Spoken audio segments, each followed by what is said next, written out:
बिस्मिल्लाहिर्रहमानिर्रहीम, अस्सलाम वालेकुम।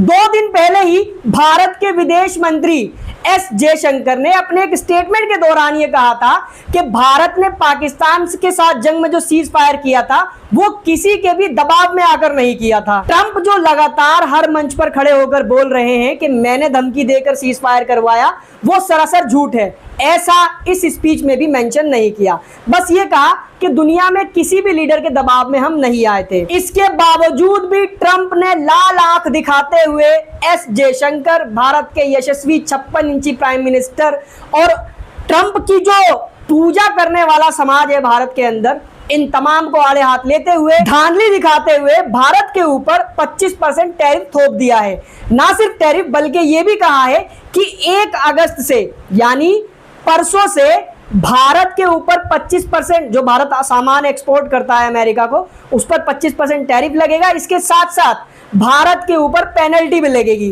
किस चीज की? क्योंकि भारत लगातार रशिया की मदद कर रहा है फाइनेंशियल तौर पर और स्ट्रेटेजिक तौर पर। भारत रशिया से लगातार तेल गैस वगैरह खरीद रहा है, जिससे रशिया की इकोनॉमी को अच्छी खासी ताकत मिल रही है। इसके अलावा भारत रशिया से डिफेंस की डील भी कर रहा है। S-400 तो ले ही चुका है, और भी अलग तरीके के हथियार खरीदने की बातचीत चलती रहती है। और भारत ने इतनी तो हिम्मत जुर्रत दिखाई है। देखो, जो काम अच्छा भारत की सरकार करेगी उसकी तो तारीफ करनी बनती है।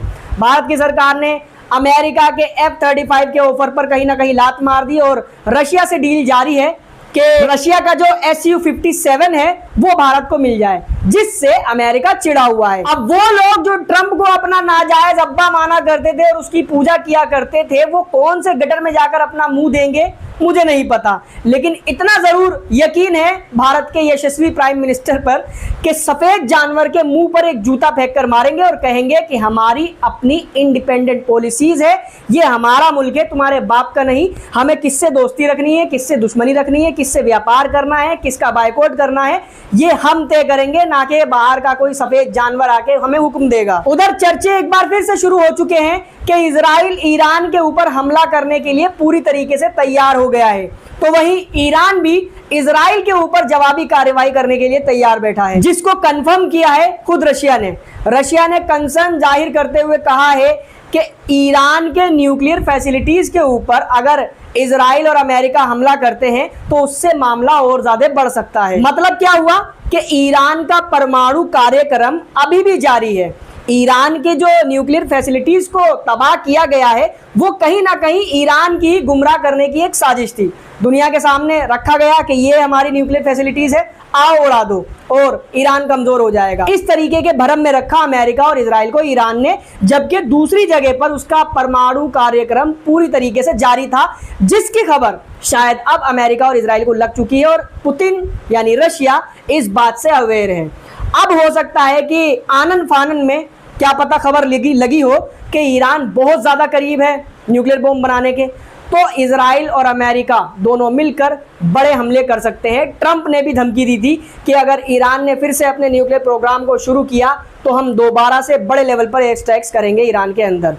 जाहिर है ईरान ने पहले भी जवाब दिया था और लगातार धमकी दे रहा है। धमकी के बाद धमकी ईरान देता है, हमला करोगे तो जवाब मिलेगा। और इसी बीच एक बड़ा दावा किया जाने लगा। देखो, बिल्कुल कंफर्म नहीं है ये खबर, क्योंकि ईरान के एफिलिएटेड कुछ मीडिया आउटलेट्स ने इसको छापा और इसको कॉपी पेस्ट कर दिया दुनिया भर की अलग अलग मीडिया आउटलेट्स ने। क्या खबर थी? मिल गई होगी आपको, वैसे 1-2 दिन पहले की खबर है कि ईरान ने इस्फहान के अंदर, जहां पर ईरान का एक मेन और बड़ा न्यूक्लियर फैसिलिटी बताया जा रहा है, वहीं पर ईरान ने रशिया से लिए हुए S-400 को सक्सेसफुल तरीके से टेस्ट किया है। इसको कंफर्म जाती तौर पर किसी बड़ी मीडिया आउटलेट ने नहीं किया।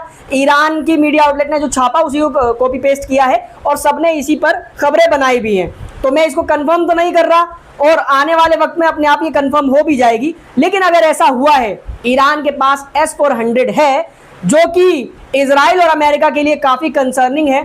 अगर इजराइल और अमेरिका अब दोबारा से जुर्रत करते हैं ईरान में घुसने की, अपने F-22 और F-35 को लेकर ईरान में हमलावर होने की, तो रशिया का S-400 इनको निशाना बना सकता है और इनकी क्वालिटी की इनकी सुपीरियोरिटी की धज्जियां उड़ सकती है, जिससे इजराइल की डायरेक्ट दुश्मनी हो जाएगी रशिया से। सुनने में यह भी आया है कि इजराइल रशिया को अपने लिए खतरा माने जाने वाले देशों की लिस्ट में डालने वाला है। तो वही यूरोप की मेजर कंट्रीज, मानो जैसे इंसानियत जाग गई हो या कोई खतरा महसूस हो रहा हो, जो भी हुआ हो, जो बड़ी कंट्रीज है जो इजराइल के सपोर्ट में रहती है, उनमें से ज्यादातर ने इजराइल से लगभग अपने हाथ खड़े कर लिए हैं और फलस्तीन की तरफ थोड़ा सा झुकाव दिखाया है, जिसमें सबसे बड़ा नाम हरामीपन, दंगेपन, चोरी चकारी में शुरू से जो मशहूर है यूके, ब्रिटेन।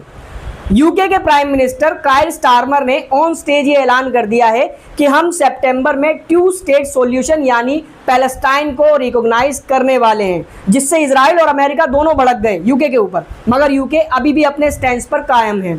यूके ने कहा कि अगर इजराइल जंग रोक देता है, ह्यूमैनिटेरियन एड अंदर जाने देता है गाजा के अंदर और टेबल पर आ जाता है तो ठीक है, वरना हम फलस्तीन को मान्यता दे देंगे। इसी के साथ साथ फ्रांस ने भी ऐसी ही इच्छा जताई है, बल्कि सऊदी अरेबिया के साथ फ्रांस एक कदम आगे जाते हुए यूएन के अंदर पहुंचा और यूएन में एक रेजोल्यूशन तक पास करा दिया कि फलस्तीन को मान्यता दी जाए।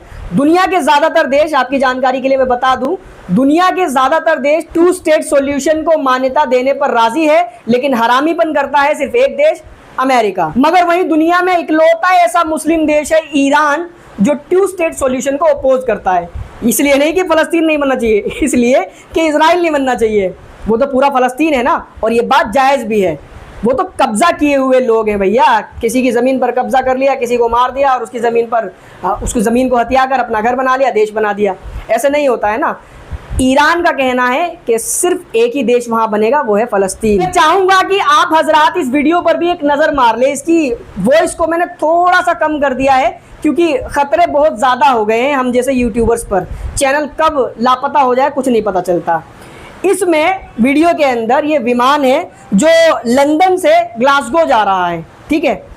इसके अंदर एक आतंकी ही कह लो उसको, क्योंकि वो नारे ही ऐसे लगा रहा था अमेरिका के खिलाफ, यूरोप के खिलाफ, इजराइल के खिलाफ। फिर वो ये भी कह रहा था कि इस जहाज़ को मैं बम से उड़ा दूंगा, लाना फलाना। तो इस बंदे की वीडियो को इस दूसरे बंदे ने शेयर किया, ये कहते हुए कि देखो एक कटमुल्ला जहाज़ के अंदर अपनी जिहादिस्ट आइडियोलॉजी दिखा रहा है। इससे मैसेज क्या जाएगा पूरी दुनिया में? जो इसके फॉलोअर्स होंगे, जिनके दिमागों में जो ये खोपड़ा है, यहाँ से ब्रेन निकाल कर गोबर भर दिया गया है, वो तो यही सोचेंगे ना कि देखो जिहादी है, कटमुल्ला है। जाहिर है मुसलमान ही होगा, हिंदू थोड़ी नारे लगाएगा अल्लाह अकबर वाले। लेकिन अनफॉर्चुनेटली जब रिपोर्ट की जांच पड़ताल हुई तो इस नालायक का नाम निकला अभय देवदास नायक। अभय देवदास नायक, एक कट्टर सनातनी। अब आपका सवाल होगा कि ऐसा हिजड़ापन ये हिजड़े करते क्यों हैं? तो जवाब बस यही है कि मुसलमानों को विलेन दिखाना, मुसलमानों को जिहादिस्ट इस्लामिस्ट दिखाना। आजकल मुसलमान वैसे भी शांत है। जब से ओटोमन एम्पायर का खात्मा हुआ है तब से लेके अब तक, अब अगर आप इतिहास उठाकर देखो तो मुसलमान अय्याशी में हैं, नाचने में हैं, गाने में हैं, और जो पैसा कमाकर हराम तरीके से हराम में ही लुटाने में है, उल्टे सीधे कामों में ही है। मतलब जिहाद वगैरह से उसका कोई लेना देना है नहीं। तो इन हिजड़ों ने सोचा कि मुल्ले तो कुछ कर नहीं रहे, हम ही फॉल्स फ्लैग ऑपरेशन कर देते हैं। जैसे बाकायदा इजराइल कई सालों से इन चीज़ों को अंजाम देता आया है। मुसलमान नाम के कुछ ग्रुप्स को खड़ा कर दिया, उनसे आतंक मचवाया, दुनिया में मैसेज दे दिया कि देखो ये मुल्ले कितने बड़े आतंकी होते हैं। समझ रहे हो ना? कितने सारे ऐसे ग्रुप्स हैं जिनमें सबसे बड़ा नाम तो ISIS का ही है। वो किसका पालतू है, किसने उसको बनाया, पूरी दुनिया ये बात जानती है। जो लोग जानवर का हगा हुआ खाते हैं उनको छोड़कर, इंग्लिश में इसको कहा जाता है फॉल्स फ्लैग ऑपरेशन। मगर ये जो जानवर का हगा हुआ खाने वाले हैं, इन बेचारों को ये क्या ही करेंगे अपनी ज़िंदगी में। आज तक इनका एक फॉल्स फ्लैग ऑपरेशन कामयाब नहीं हुआ। कभी ये मुसलमान नाम से फर्जी ईमेल भेजते हैं, किसी को बम उड़ाने की धमकी देते हैं, किसी स्कूल पर, किसी म्यूजियम पर। कई केसेस आपने सुने होंगे, लेकिन हर बार बेचारे पकड़े जाते हैं। कोई निकलता है देवेंद्र, कोई निकलता है फड़नेंद्र, कोई निकलता है अड़नेंद्र। ऐसे करके आपने बहुत सारे केसेस सुने होंगे।